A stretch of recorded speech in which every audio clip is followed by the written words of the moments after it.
حضور یہ عورتیں زیادہ بن رہی ہیں ہومیوپیتھ، ہاں بڑی محنت کر رہی ہیں ماشاء اللہ. جی حضور یہ ہاتھ کی لکیروں کے بارے میں آپ ایک دو دفعہ سے زائد بتا چکے ہیں، لیکن میرے ذہن میں ابھی ایک تھوڑا سا حصہ باقی ہے جو پوچھنا چاہتا ہوں. ہاں جی. وہ یہ ہے کہ یہ جب ان کو دیکھتے ہیں سرسری طور پہ ہمیں، تو اس میں کوئی خاص نظام کام کرتا نظر آتا ہے. یہ تو لکیریں عمر کے لحاظ سے بدلتی بھی ہیں، اور یہ جو انگوٹھا لگوایا جاتا ہے اس کی لکیروں سے شناخت بھی کی جاتی ہے. تو اللہ تعالیٰ یہ دو باتیں متضاد ہو گئیں آپ کی. عمر کے لحاظ سے بدلتی بھی ہیں اور انگوٹھا لگایا جاتا ہے، ہاں یہ دو باتیں متضاد ہو گئی ہیں. بہرحال کیونکہ میں اگر عمر کے لحاظ سے بدلتی ہیں تو انگوٹھے کا اعتبار کیا رہا؟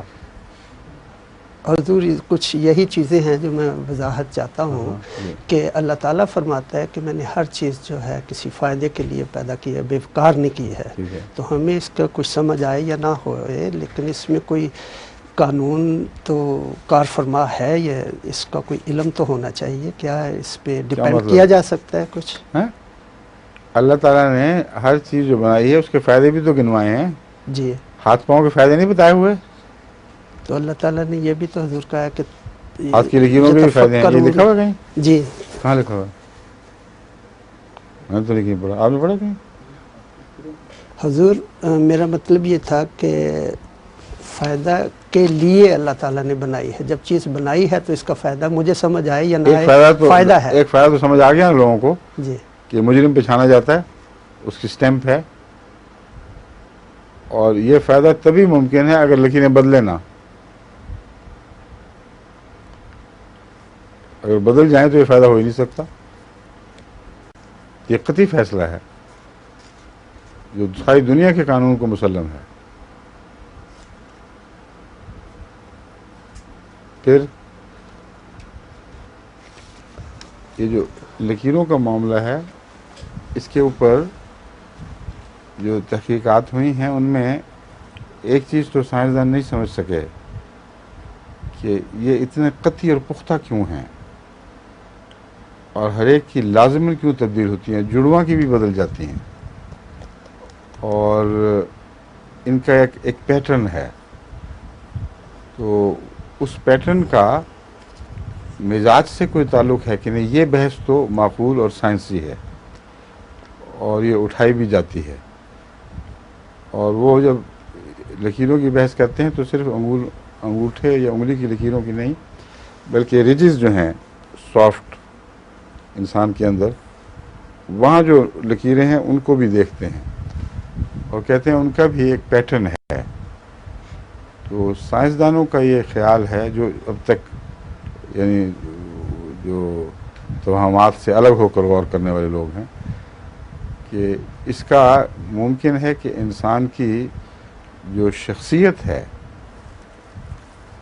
وہ اس کی تحریر ہو ہاتھ پر اور لکیروں کا اس کی شخصیت سے تعلق ہو. یہ ایک محض اظہار خیال ہے. ابھی تک سائنسدانوں کو کوئی قطعی طور پر ایسی چیز نہیں ملی.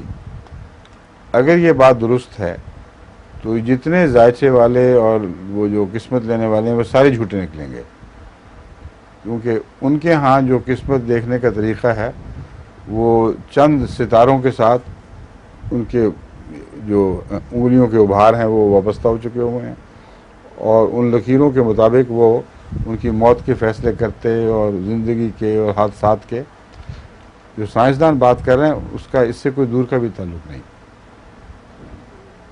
کیونکہ وہ یہ جانتے ہیں کہ بچہ ماں کے پیٹ میں جب لکیریں بن رہی ہیں تو اس وقت اس کے ساری چیزیں جو اس کی زندگی پر اثر انداز ہو سکتی ہیں ان لکیروں سے تعلق ہی نہیں رکھتی. حادثات ہیں اور اتفاقی بیماریاں ہیں، تبدیلیاں ہیں، امارت ہے، غربت ہے، ان سارے چیزوں کا اس بچے اس جنین سے کوئی تعلق نہیں ہے جو پیدا ہو رہا ہے. سوائے اس کے اگر ہم نے کسی تعلق کو قائم کرنا ہے، سوائے اس کے کہ اللہ تعالیٰ نے ہاتھوں کے اندر ہر شخص کی انفرادی تقدیر لکھ دی. ایسی صورت میں یہ لکیریں قابل اعتماد ہو جائیں گی اور علم غیب ہے جو اس میں مندرج ہے.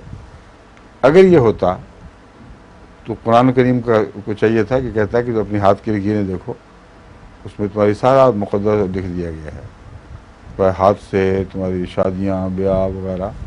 اور رسول اللہ علیہ وسلم یہ کیوں کہتے ہیں کہ جو ہاتھ دکھاتا ہے اور دیکھتا ہے دونوں پہ لعنت. اب بتائیں بس جی جواب آخر اس میں لعنت یہی کے بعد ملتا کچھ ہے. نہیں باقی رہ نہیں جاتا بس یہی جواب ہے. ہاں ٹھیک ہے درست. دونوں پہ لعنت ہے. اس طرف ذہن آئے کیسے لوگوں کا پامسٹری کی طرف؟ فراڈ جتنے ہیں وہ اس طرح کی چالاکیاں سوچتے رہتے ہیں، روزی کا ذریعہ ہے ان کا. جی اصل بات یہ ہے کہ آغاز جو ہے وہ فراڈ سے نہیں ہوا کرتا، لیکن رفتہ رفتہ وہ فراڈ بن جاتا ہے.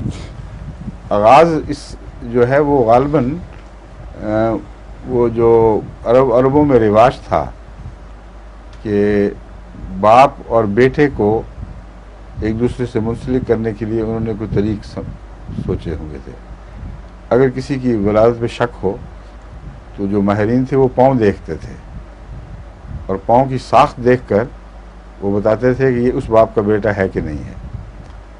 اور اکثر پاؤں کی ساخت بہت ٹیل ٹیل ہوتی ہے، اور یہ جو ہے اس کو قسمت پڑھنا نہیں کہتے، یہ ماضی پڑھنا ہے، مستقبل نہیں ہے. کبھی بھی یہ رواج نہیں ہوا کہ وہ پاؤں دیکھ کر کہیں کہ یہ فلاں وقت مر جائے گا، فلاں وقت حادثہ ہو جائے گا. وہ یہ کہتے تھے کہ اس کی شناخت اس کے پاؤں میں اس لیے درج ہے کہ پاؤں عموماً اپنے ماں اور باپ کے پاؤں کا نقوش ضرور لیتے ہیں اور بالکل واضح پہچانے جاتے ہیں، ان کی ریجز، ان کے اندر کا خم، اور ایسی بہت سی باتیں تھیں. اور وہ بہت ماہر تھے اس فن کے، اس لیے ان پر اعتماد کیا جاتا تھا. اس چیز سے پھر ہاتھوں کی جو ساخت ہے اس کی طرف بھی توجہ پیدا ہوئی. اور یہ دونوں باتیں صرف حلال اور حرام کی بحث میں نہیں آئیں کہ بیٹا جائز ہے یا ناجائز ہے، بلکہ مزاج میں داخل ہو گئیں. ایک انسان کا ہاتھ مخروطی ہے، لمبی انگلیاں ہیں، نازک ہیں، تو غور کرنے والوں نے دیکھا کہ یہ عام طور پر آرٹسٹ میں پائی جاتی ہیں. ایک آدمی کا ہاتھ چوڑا اور مضبوط اور چھوٹی انگلیاں ہیں تو یہ عموماً کام کرنے والے اور ذمہ دار جو ہاتھ سے کام کرتے ہیں ان کے اس قسم کے ہاتھ ہوتے ہیں. پاؤں بھی اپنے پیشے کے لحاظ سے جو لمبا عرصہ جاری رہے ایک شکل اختیار کر لیتے ہیں جو پھر آگے چلتی چلی جاتی ہے. اور اگر کسی کے ہاتھوں میں یہ ابھار زیادہ ہوں تو اس کے جذبات بھرپور ہوں گے. ایک آدمی فلیٹ مزاج کا ہو، اکثر دیکھا ہے اس کے ہاتھ ہی فلیٹ ہوتے ہیں، بالکل پھٹا جیسے ہاتھ. وہ طبیعت کو منعکس بھی کر رہے ہوتے ہیں یا بیماریوں کو منعکس کر رہے ہوتے ہیں. ضروری نہیں کہ طبیعت ہی ہو، بعض بیماریوں سے یہ جو ابھاروں کے گوشت ہیں یہ کھائے جاتے ہیں، اور ہم ان کو دیکھ کر ہاتھوں کی طرز کو دیکھ لیتے ہیں کہ یہ فلاں بیماری کا مریض لگتا ہے. تو یہ جو معقول سائنٹیفک جو مشاہدات تھے، یعنی سائنس اور عقل پر مبنی، ان سے آغاز ہوا ہوگا، ظاہر بات ہے. اور کچھ اس مزاج کو پڑھنے کے نتیجے میں مستقبل میں کچھ چھلانگ لگائی جا سکتی ہے. ایک آدمی اگر ہاتھوں کو دیکھ کر پتہ لگے کہ یہ بدخو ہے تو کوئی آدمی کہہ دے کہ اس کی طلاق ہو جائے گی تو کوئی بعید نہیں، کیونکہ وہ مزاج سے ایک مستقبل کا بھی تعلق ہو جاتا ہے. تو یہ چیزیں جو ہیں یہ رفتہ رفتہ توہمات میں لے جاتی ہیں، اور پھر وہ مصنوعی طور پر مستقبل کے رازدان اور ہاتھوں کو پڑھنے والے پیدا ہو جاتے ہیں. ان کو اپنے مستقبل کا نہیں پتہ ہوتا. ان سے آپ پوچھیں کہ جناب آپ کے ساتھ کیا ہونے والا ہے، کچھ نہیں پتہ رہے گا ان کو. سب جھوٹ ہے، صرف فراڈ ہے، پیسے کمانے کا ذریعہ ہے، اور کوئی بھی اس میں حقیقت نہیں ہے. جو اصل فن تھا وہ بھلا دیا. جو اصل فن ہے اس میں یہ سائنسی لحاظ سے مشاہدات تھے. چنانچہ سب سے پہلے یہ انگلیوں ہاتھوں کی لکیروں کا یکساں ہونا یہ افلاطون نے معلوم کیا تھا، اور اس وقت سے پھر یہ سلسلہ چلا آ رہا ہے. اس نے نوٹس لیا تھا کہ جو ہاتھوں کی انگلیوں وغیرہ کی لکیریں ہیں، انگوٹھے انگلیوں وغیرہ کی، یہ یکساں نہیں ہوا کرتے ہیں.